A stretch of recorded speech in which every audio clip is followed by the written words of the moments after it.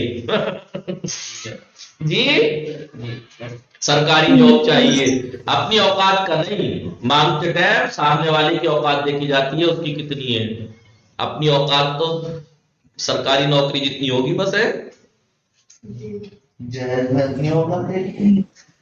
اللہ کی ہے جو ہے۔ ہاں مانگتے ٹائم مانگنے والا اپنی اوقات نہ دیکھے، جس سے مانگ رہا ہے اس کی حیثیت دیکھ کے مانگنا چاہیے۔ کیا ہے حیثیت اللہ کی جی؟ اس کی حیثیت کیا سرکاری جاب جتنی ہے؟ نعوذ باللہ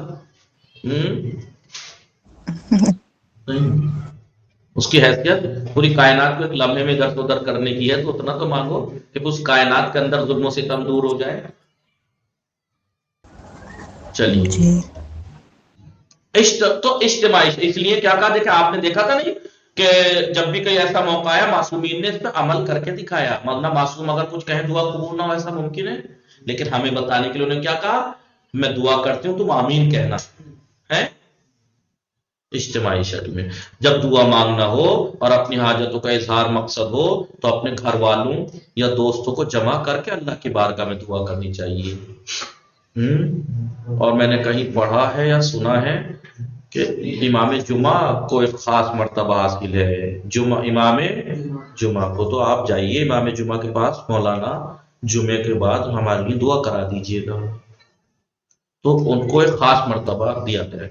جب دعا مانگنا ہو تو کیا امام جعفر صادق علیہ السلام اور مولانا مسجد کے امام ہیں، یہ ہیں وہ، تو سب دعا کریں گے تو کتنے لوگ آمین کہیں گے؟ کان ابی، چھٹے ماں کیا فرماتے ہیں، کان ابی اذا احزنہ، کسی نے دھیان نہیں دلایا، کان ابی اذا احزنہ امر، میرے والد جب کوئی چیز انہیں غمزدہ کرتی تھی تو جمع النساء والصبیان، تو عورتوں کو جمع کرتے تھے گھر کی اور بچوں کو، ثم دعا، وہ دعا کرتے تھے، وَأَمَّنُوا، اور آمین کہتے تھے۔ جی تو کیا کرتے تھے، عورتوں اور بچوں کو اکٹھا ہونے کا حکم دیتے تھے، پھر دعا فرماتے تھے اور سب لوگ آمین کہتے تھے۔ وصلی اللہ علی محمد وآلہ الطاہرین۔ 3 منٹ ایکسٹرا ہو گیا، میں یہ کہنا چاہ رہا تھا، کسی نے دھیان نہیں دلایا۔ خدا حافظ۔